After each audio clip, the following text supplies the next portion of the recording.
I'd like to thank Marie for coming to the British Trauma Society conference in collaboration with the Scottish Trauma Network. You're one of those brave individuals that deals with paediatric emergency medicine. So one of my first question to you is, what do you think of the British Trauma Society's first visit to Edinburgh and Scotland in, I think, close to 30 years? I think it's great to have you guys here. It's lovely for us to be able to show Scotland off, and obviously working in collaboration with the Scottish Trauma Network.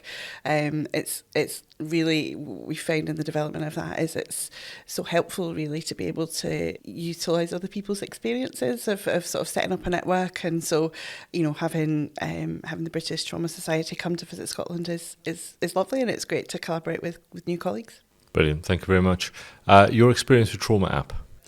Yeah, so I have had, I think from a paediatric point of view, I sort of got a couple of hats in the game. So in my paediatric role, we have been closely working with the Trauma App team in developing the Trauma App to make it fit for use in paediatrics. And I think that's been really important, as I said in my keynote speech, that we don't see a huge volume of paediatric trauma. So actually having a handheld aid at the end of the bed that can give prompts of things that might be forgotten or maybe overlooked even, has been really useful, and also making sure that we are sticking to that standardised approach, that the whole team knows what's happening, can see it on the screen, and it's certainly made our data collection much more straightforward. I also have a role in the West of Scotland Network. I'm the clinical lead for the West of Scotland Network, and certainly the Trauma App is really well used with our adult colleagues, particularly in the Queen Elizabeth where it was developed, and I think they found it incredibly useful, particularly of keeping track of those important stages of the trauma journey at the front door. Absolutely. Okay, amazing. So in summary, it's really good to actually probably optimise and standardise your care at the front door, but also you're getting governance, so you're getting backroom benefits as well. Absolutely, and I'm sure those that have been in a trauma scenario will know that there's often a cast of thousands, which is great, and you often do need all hands on deck, but having a method of being able to project what's happening on the Trauma App to the end of the bed so that the whole team can see it has really helped in terms of that sort of repeated handovers to different specialties as they arrive. Another question I have for you is, you've been doing paediatric EM for how long? 13 years. 13 years. As a consultant, yeah. As a consultant. And the training before that's close to 20 years or so of training? Yeah, something like that. So in your career, what do you think are probably the most important changes in management of trauma in paediatric population in particular? The highlights or the... I suppose it just comes back to that standardised approach. I think for me, trauma is a particular interest of mine, and I think it's because it could happen to anybody, but also that we have systems that mean we can deliver really high levels of care for trauma patients in a standardised way, and it doesn't really matter whether you're 2 or whether you're 82, that actually, yes, there will be some variations that need to be made or exceptions for things that are relevant to different age groups, but the overall system is the same, and therefore your skills are transferable, and it means that everybody involved knows the next step, if you know what I mean. It's like there's that sort of, and obviously there's been advances along the lines of being able to image much more easily than we've maybe done before, although imaging is a difficult topic for children. We're obviously very careful with that. But I think if you were to ask me from a paediatric point of view what the biggest thing was, it's actually some of the accident prevention stuff. I think prevention is always better than cure.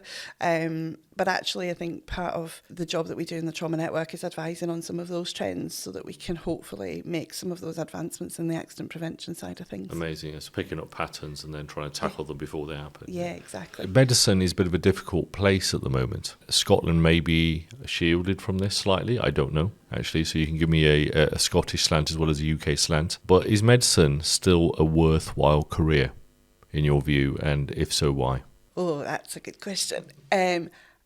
I mean, I would have to say yes. And I think, I still feel very passionate about the job that I do and still largely enjoy going to work every day. I think that you could look at any industry, and everywhere is under stress in terms of resource, personnel, and the NHS is absolutely no different.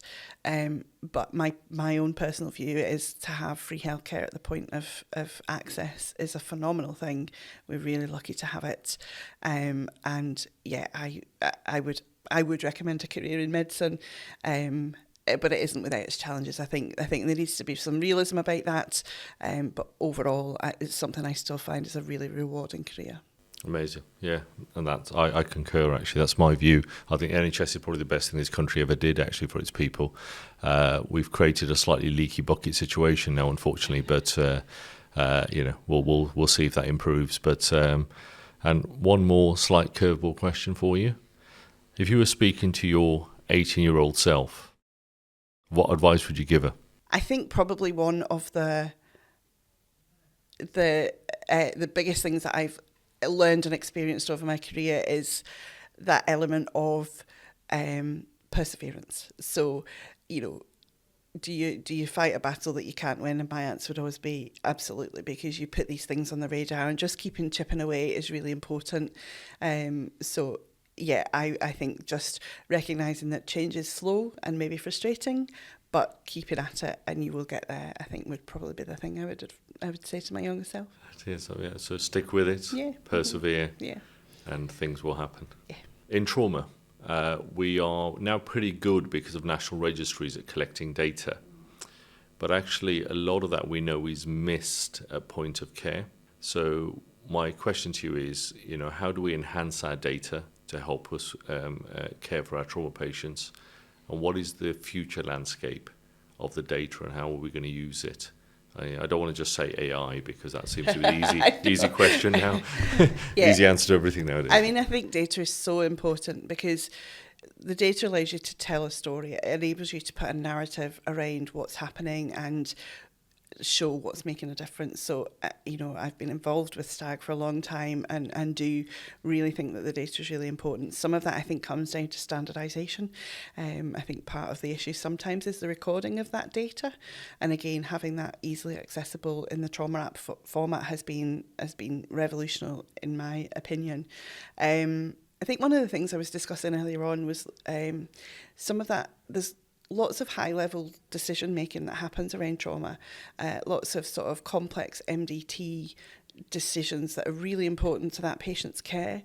And I think sometimes capturing those can be quite difficult. And whether there's I'm not particularly technology-minded, I'm sorry to say, but maybe having some way of capturing those really high-level discussions and decision-making so that they can be reviewed, used for training, look back on if outcomes are maybe not what we would have anticipated them be.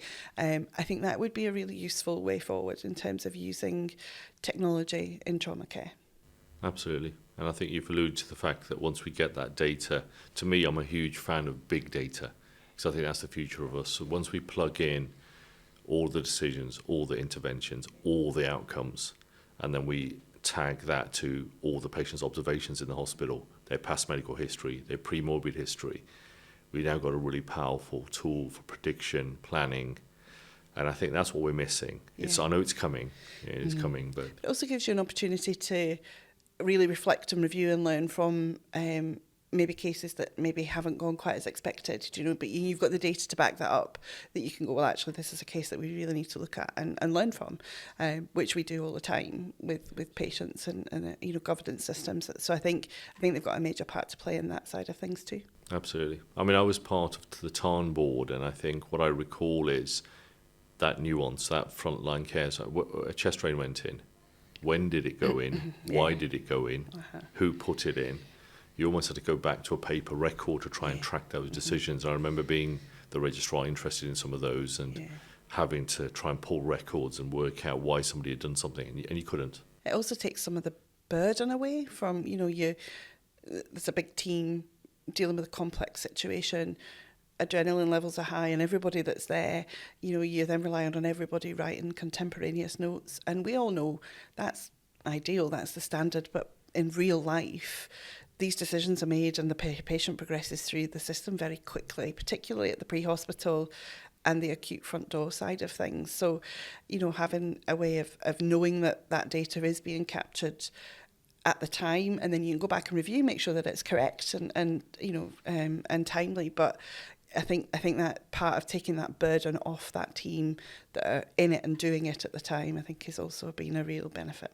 Absolutely. And I think I'm smiling to myself almost because we did a medical legal workshop yesterday. Okay. And a lot of this came up. Contemporaneous notes, who writes what. Yeah.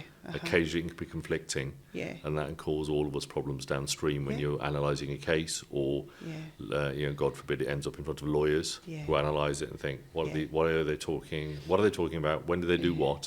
Who decided it? Yeah.